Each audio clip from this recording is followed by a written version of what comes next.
Okay, so I want to get back into the privacy thing. So one of the things that I think has been concerning recently and has really challenged because I've always defended Coinbase when people have been very critical, because I've always felt like you've been a good on ramp for people. It's an easy place to go and buy your first Bitcoin if you want to buy Bitcoin. But as I've gone down the rabbit hole with Bitcoin, I've become more concerned about privacy and human rights, oppressive regimes, and I've come to understand more about how important privacy is. And I feel like Coinbase has been putting itself at odds with the industry and kind of working against the culture and value of Bitcoin by almost lobbying for fewer freedoms or working for fewer freedoms. And specifically, I'm going to talk about Coinbase Analytics now. And, I read your tweet, Storm. I can fully understand how you've rationalized it, but I'm surprised you can't see I'm surprised you didn't realize the backlash you would get for that. Or perhaps you did. Maybe you're going to say, Pete, I knew I was going to get backlash. I didn't care. But it felt to me like it was a move you as a business didn't need to make. So did you expect a backlash? You're talking about launching the Coinbase Analytics products and actually having government people pay for it. You're talking about. Yes, of Yeah, course, yeah. I mean, I recognize that would probably not be popular to some people in the crypto community or Bitcoin community. Absolutely. Um, I mean, you probably read the tweet storm, but I can talk a little bit about the rationale there. Yeah, please. So I think, look, obviously, I'm a big supporter of privacy. I think what we've seen with encrypted messaging is going to happen in finance eventually, and there's a whole bunch of cool efforts happening around there, including not just people storing their own cryptocurrency, but like privacy coins and all that stuff. I think in the same way the internet moved from HTTP to HTTPS with SSL and all that, like default encryption is kind of the new thing on the internet. That should be the default in finance too. I believe that. Now, Coinbase, like I think our primary function, the real thing that people come to use us for is that they need to be able to buy crypto and sometimes sell it too, right? And we need to get all the fiat money in the world into crypto. So if we lose on that front, that's not good for Bitcoin. Now, I think once people have some Bitcoin they've bought on Coinbase, if they want to take it off Coinbase and do their own self custody, I think that's awesome. In fact, a lot of people probably should do that. I don't know if everybody should do that because there's some people who there's probably a higher risk of losing it, and all that stuff. But that's kind of a moot point. I think there's going to be a large group of people who should self custody, a large group of people who should trust something else if they're not kind of tech savvy enough. And we're kind of unopinionated on that. Like if they want to take it off of Coinbase, that's great. Now, in terms of keeping that reliable bridge up between fiat and crypto, one of these unfortunate realities of the world, like we didn't create it, is that the AML kind of regulations out there are increasingly, and bank partners and everybody, they're kind of increasingly expecting blockchain analytics, right? And it's important to note that blockchain analytics companies, there's a bunch of them out there, Chainalysis and others, and they are essentially selling data that's publicly available. It's just they're packaging it up, right? They're looking at all the public blockchains, and they're saying, what kind of patterns do we see? And they're kind of selling that. So that's what Coinbase Analytics is doing too. The reason we brought that in-house is that we didn't want to share, we always try to avoid sharing customer data with third parties. And so they were kind of always like with Chainalysis, we had to kind of say, well, what do we have on this address, right? And they were inferring from that was some kind of information about what customer might be behind that or something. So we decided we wanted to keep that functionality in house, and there's also a market out there for these products, and so I don't like. We pay a lot of money in taxes to the IRS. Like, I don't want to just be doing free work for them. They can go out and buy these kind of blockchain analytics softwares anywhere they want. So I feel like we should get some money back for it if we have to do it as a cost of doing business. Yeah. So this is where I'm going to want to dig in a little bit. So one of the things I'm struggling with here is that if these blockchain analytics companies are only using information which is publicly available, then I don't understand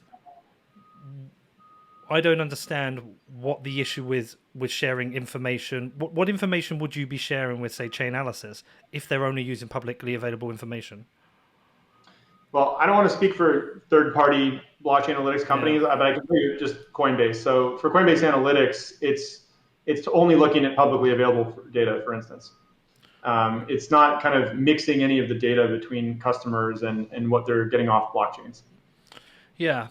Because this is the difficulty that people are going to really have with this is that you are a supporter of privacy, you are a libertarian, you're a sponsor of Bitcoin, but at the same time you're also providing tools, selling it to the government, which is an invasion of privacy. And your reasoning is, one of your reasons is that you want to recover costs for doing that work. But I saw the deals was 124,950 with the IRS, and with the Secret Service, it's 183,000 over 4 years, and potentially a DEA deal of 250,000. But in the grand scheme of things, for the amount of revenue Coinbase is doing, this isn't really very much. And I think Agreed.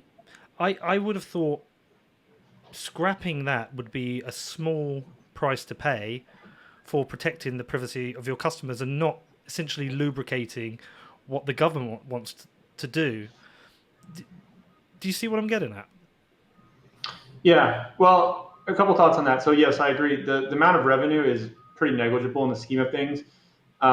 We thought about even just if there's some kind of moral issue about the charging money for it. We thought about what if we just did it for free, but apparently the government doesn't let you do that. I don't think that would actually even matter anyway. The main thing is that it's not lubricating anything in my mind because they have many options of where to get that information.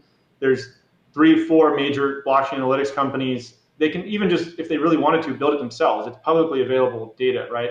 So they're going to do it one way or another. And one other kind of inside baseball thing people may not realize too is that we get a lot of inquiries from various regulators and IRS and people like that. And sometimes they'll say, hey, turn over all the information on this customer. Well, if we have a good relationship with them and they're using these tools that show publicly available data, we can kind of tell them behind the scenes, like, this person isn't doing what you think they're doing, and they listen to us, right? And so there's instances where we're actually able to protect customer information.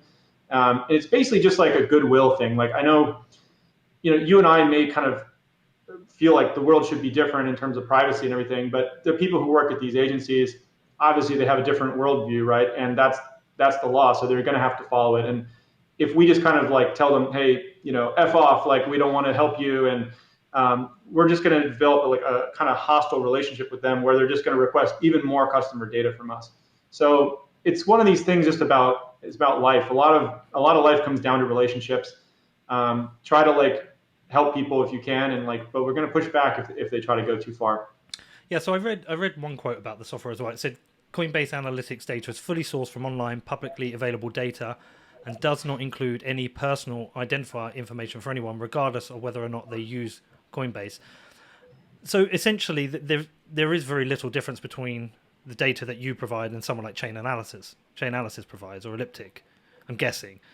But has the code been publicly audited? Would you allow external people to audit that code to verify that kind of statement? Because at least that might reassure people a little bit. For Coinbase Analytics? Yeah. It's an interesting idea. I think, this, once companies get to a certain size, there's always this question about, are these things firewalled off, right? Like inside large financial service companies like Goldman Sachs, right? They're always trying to figure out, like, well, does the person who's trading on behalf of a client, is that information separate from the people who are trading, corporate funds or something like that? And you could imagine all kinds of issues. So let me look into that. I wouldn't be opposed to it. I'm not opposed to having. We have so many audits happening anyway. I'm happy to come have another one. I don't know exactly what kind of firm would do that, but I'd be happy to look into it. It might even just be a well-respected couple of independent Bitcoin developers because what I'm thinking is, if other exchanges can't get away from AML KYC, so there's no point giving Coinbase a hard time around this, because all exchanges are bound to these rules. And if you're creating software which does exactly the same as Chainalysis, which you would have to use, if you weren't building your own, at least having that kind of publicly audited would be one step further.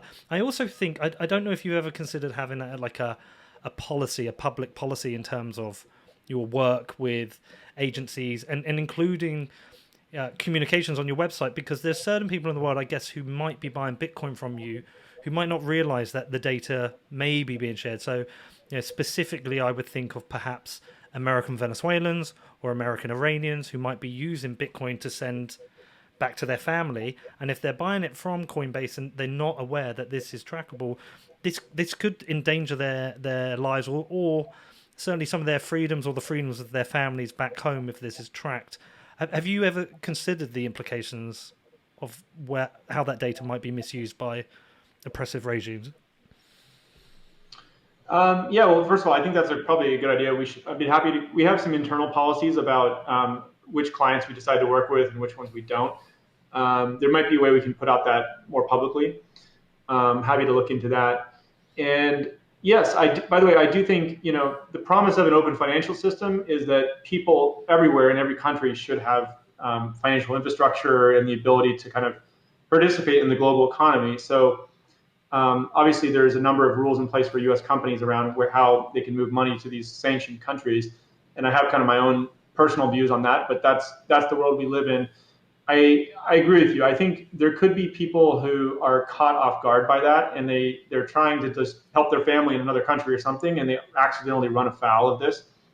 Um, so yeah, I mean, I'll say here, like if people are concerned about that, and they need to use Coinbase as a place to buy cryptocurrency, well, they probably shouldn't do something that breaks the law, because we are kind of a place where you're not going to be anonymous.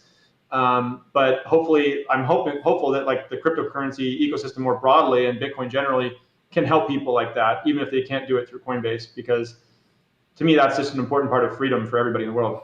Yeah, there was a quote by Andreas that really got me with this.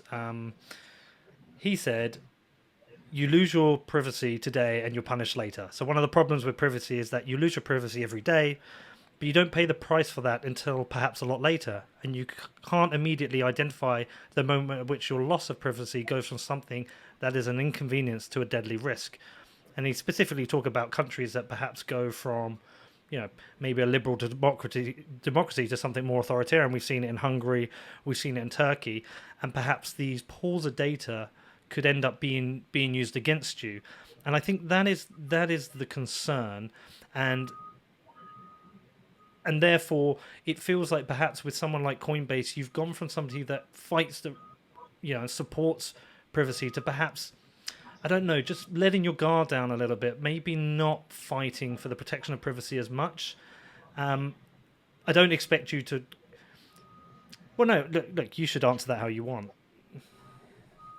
Yeah, look, I can totally understand that point of view, and I have to say, where my head goes as kind of an engineer is, how can we make this a technology solution so that it just can't be traced? It's not like we have to rely on Coinbase to go fight every regulator out there and push back. Like the laws are going to change. Like we're trying to employ people in these different countries. Like we're going to always have to make some decision, a lot of tough decisions, right? But if we can get to a world where it's HTTPS instead of HTTP, maybe that's with privacy coins, maybe something else. I feel like that is a technological solution which you don't have to trust Coinbase at that point. Like it can't be tracked either way, right? In some ways, that's the more crypto native solution. Is like I don't have to trust it. I can trust in the code, not like in the laws of men or something like that.